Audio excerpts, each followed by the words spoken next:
Hi, everyone. It's Rhia again. Thanks for joining me for my third and last lecture with ICCA in the Bright Light series. We've been talking a lot about music as a conversation in times in American music history when music has been used as a communication device between people. And today I'd like to continue that conversation talking about jazz. I love jazz. So this is a really exciting topic for me, and I am so happy that I get to share with you.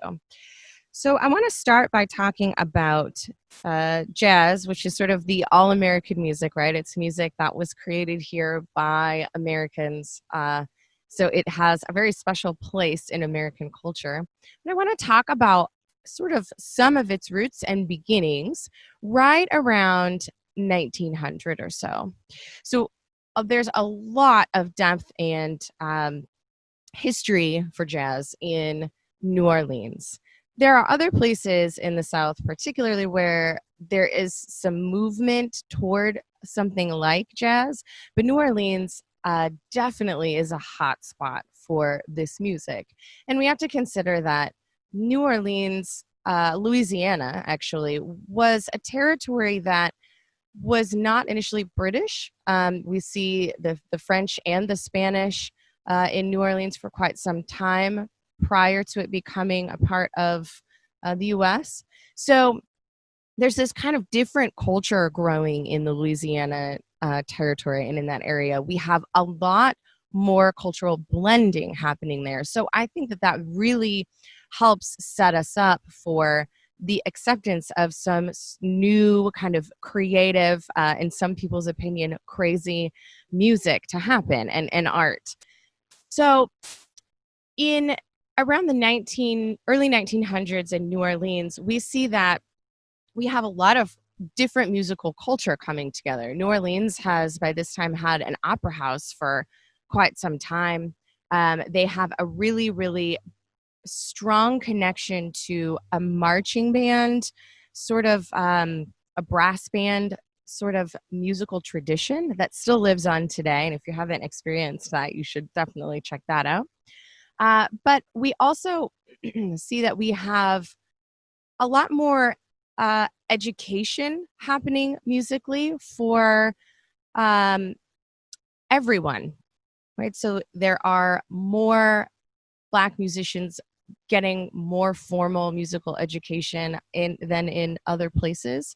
And that's really awesome, but also is really important when we start to consider some of our really major influential jazz icons, people like Louis Armstrong and things like that. So what's really interesting for me, I think, in terms of jazz and music being used as a communication device is when we start considering these the sort of marching band tradition and how that fits into the early parts of Dixieland and the early parts of jazz. So as you know, jazz is a music that is full of improvisation. Early jazz, Dixieland, relies heavily on collective improvisation. So improvisation that happens between multiple people all at the same time. So it's not just one person improvising and everyone else not playing or just laying out. It's this magical part of music where you all get to say something at the same time and the music still works, right? So traditionally, marching bands would have been sort of more military in their musical styles, particularly in the mid 1800s, right? So we have this marching band kind of idea and style that's been growing in New Orleans and eventually becomes this sort of cool thing that you can still experience where we have different kinds of brass players and drummers and things, and they play music all together and they're playing the same song, but it won't sound the same every time, right? Because we usually have particularly back in the day, you'd have a cornet or a trumpet player playing the melody. You'd have a clarinet player playing a counter melody that fit in with that. You would have maybe a trombone player playing the roots of chords and making sure that the chord progression in the music was still moving. You'd have a tuba player who would play that bass, right, and make sure, of course, that we knew how to move and where to move. And then a drummer that would help you along as well. Oftentimes you might hear a banjo player in those early days as well. And these are all instruments that moved from the kind of the traditional marching band setting into this sort of celebratory part of New Orleans culture. Now, when there was more and more work and these guys wanted to make a little bit more cash, they had a lot of opportunity in Storyville to play a little more music and to move kind of inside and help people with a little bit more party atmosphere, some dance music and that kind of thing. And we really see the birth of Dixieland bands. And the setup stays pretty much the same. Eventually, we kind of ditch the tuba and we pick up the bass, the upright bass instead. And we find later on that we kind of lose the banjo. It's not the preferred instrument anymore. And we do utilize the piano, which makes sense because while the piano has a little more volume and it's a little bit more robust in a lot of cases, it's not an easy instrument to march with. So we will see that as these bands become a little more stationary, they start utilizing the piano more. Now, what's impressive is with this early style of jazz, there's this idea that everyone has a little more music education, that they understand the music, and that there's this growth that's allowed to happen while the music is playing. Collective improvisation means that everyone has a platform in the music, and every musician has a job to do, but there's a lot of freedom within their job. So the music is really diverse and open and free. And in a lot of ways, early jazz was a really phenomenal depiction of what democracy could be and what democracy could be like. Everyone could coexist within the piece of music. Each person still had a platform where they could say what they needed to say. But ultimately, it all was harmonious and everything worked together. We started the song together and we end the song together. It's a phenomenal and great idea. And if you haven't listened to some of the early recordings of Louis Armstrong's bands, like Louis Armstrong is Hot 5 or is Hot 7 or any of those, you should definitely check that out. See how these musicians use that platform to be free, to have conversations about how they're feeling and the way things are going in their lives, but also how they still fit together and how they make this beautiful music out of completely individualistic ideas and phrasing and musical thoughts. It's really cool and really impressive. I think that one of the other elements that I find really interesting about this early music is that if you aren't still allowed, especially the Black musicians of this time, still really not allowed to just say whatever they want to say, right? I think that this music, this idea of collective improvisation or of improvisation on the whole as a jazz musician gives you this free space to have a conversation that you may not otherwise ever have an opportunity to have. And you can share that with people. Jazz and improvisation in jazz gives us the freedom to say what we need to say and to express ourselves non-verbally.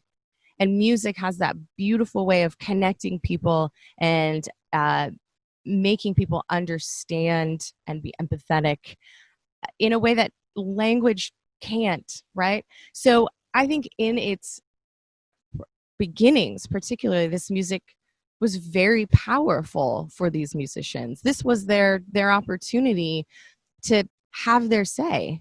And because of the way that it was being expressed, no one was really stopping them from sharing their mind. And that is really, really cool and empowering. And I think that part of what I love about jazz is knowing that in the moment, um, I have all of this space, and I not only get to sort of release what's in my heart and let you know how I'm feeling, I get to share that with you in a way that um, you kind of can take and mold, and we can have that sort of that bonding time. I think that this is part of why we as musicians and as community members are missing playing music with each other. We miss that bond, and we miss that opportunity to create conversation together in this way. To have something like music live and in the moment is really important. It does really cool things with your brain, right? There's all these neurons that start connecting. There's all these things that, these endorphins that make you feel good.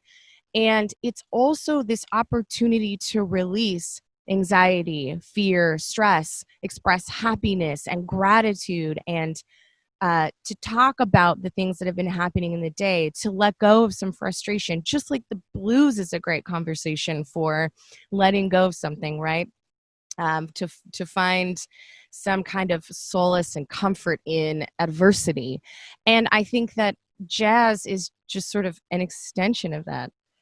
And because it's American music, it's something that makes sense to us, right?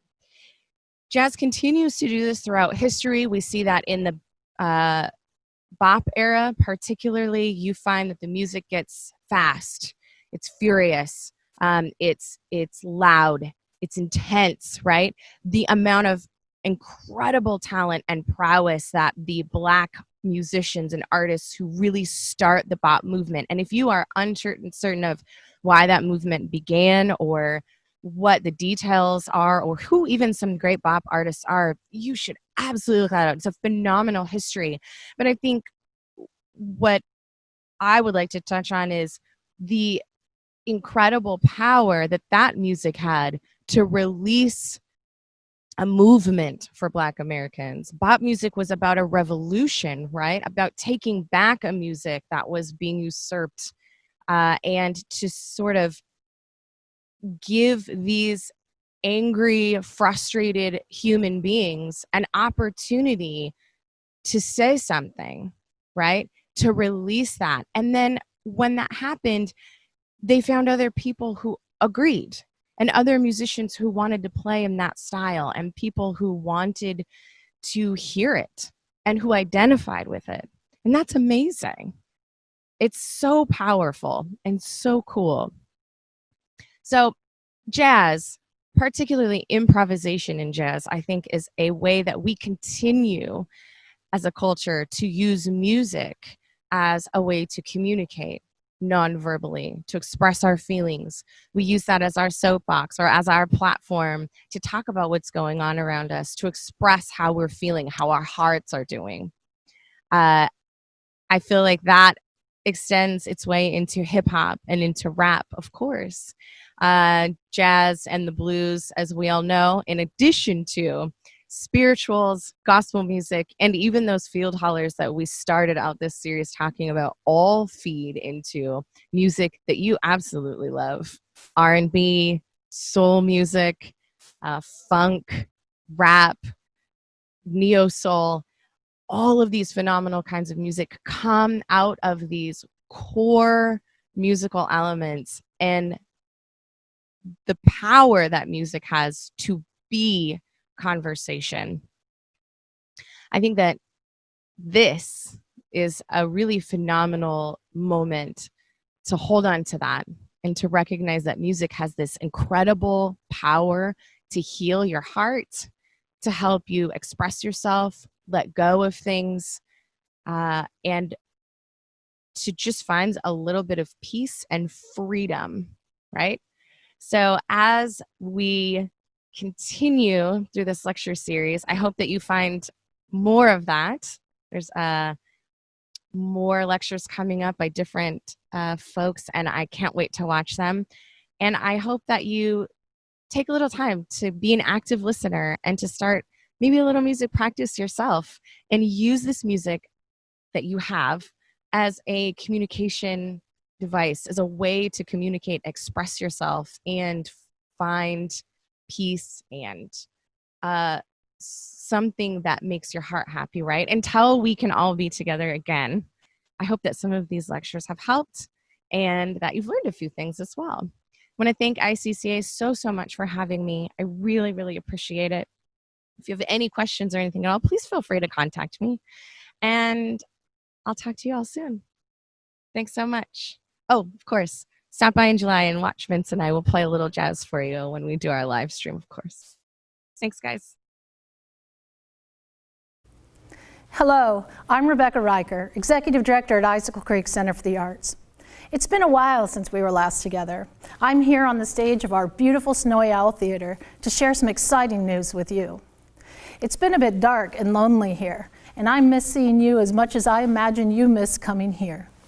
But now it's time to shine some light on what promises to be an amazing summer.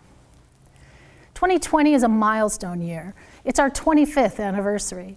A time for our entire Icicle Creek family to connect and celebrate together even though we're apart. A time to prepare for how we emerge into a brighter future. A time to give support for the gatherings that could not happen. Light the Path is the theme for our summer celebration. And we're celebrating 25 years of excellence in arts education and performance. We're celebrating the artists, the faculty, the students, and most importantly, we're celebrating you, our supporters who have made these years spectacularly possible. Over the next 8 weeks, you'll have access to classical music performances with some of our favorite chamber artists, fascinating online arts education for the whole family, and live-streamed concerts from the local bands you know and love. You'll also be able to interact online with us and the artists in our virtual lobby after the performances. As you know, our biggest fundraising events of the year were canceled, and now you can be the one to help light the path. Along with our celebration of events, we're asking you to partner with us to reach our fundraising goal of $75,000.